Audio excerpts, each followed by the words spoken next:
Exercise 2-33-1 is going to require a little bit more work than the previous ones that we've done because now we're starting to introduce multiple features to a given part.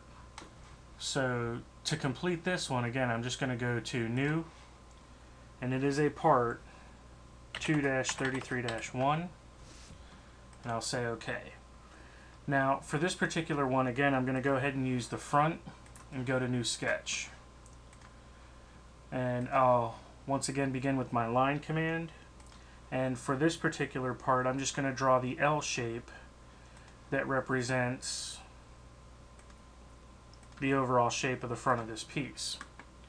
Once I have that, again, I'm going to go to Edit, select All, Modify, uncheck Regenerate, check Lock Scale, and I'm going to change that 164.363 to a 2.5. Hit the check mark and then zoom in on my part.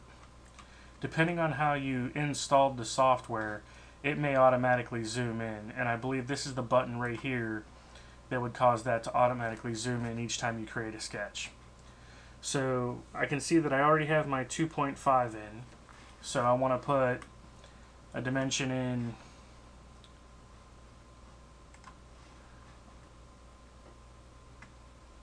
I want to put a dimension here along the bottom to represent the overall width, which is going to be 4.5.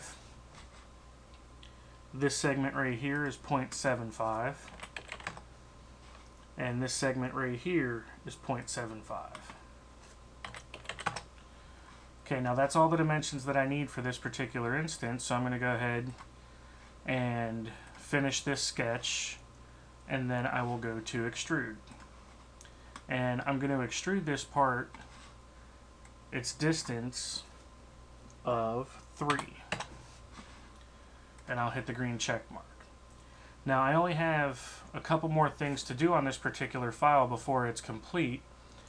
So the first thing I'm going to do is the chamfer, and that's going to be this button right here. Once I select it and pick the corner, it's going to give me some options.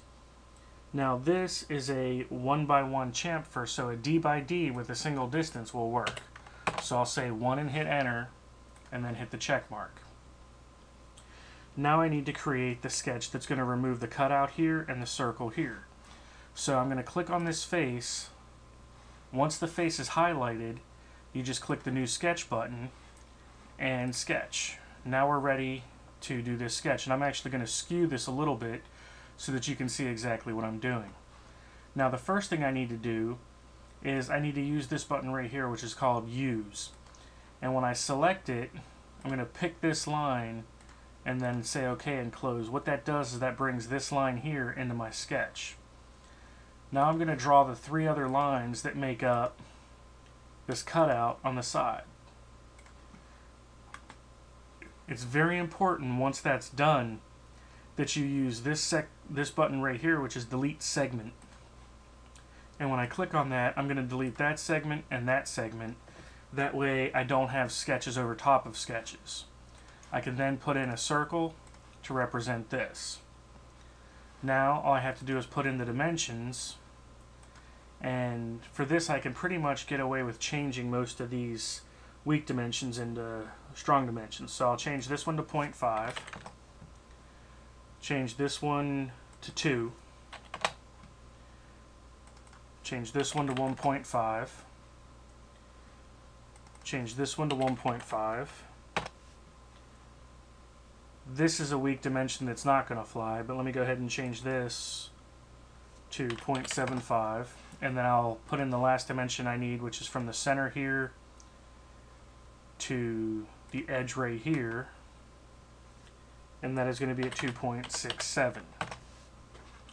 Once I've got those dimensions all in place, again I just hit the check mark. Now the extrusion is going to be a little bit different for this particular instance because we need to subtract it as opposed to extruding it. So I'll click on the Extrude button, and this time I'm going to change this to this 4th option, which is to extrude through everything. I need to change the direction of it, and I need to select this button to say Remove Material. Now I can go ahead and hit the green check mark and it will cut those two holes out so you can see what I'm left with. Now at this point, you go ahead and save the file. I'll click on save right here. I already gave it the name. I'm sorry, I clicked open, but you click save. I've already given it a name, so I just hit OK and I'm ready to go.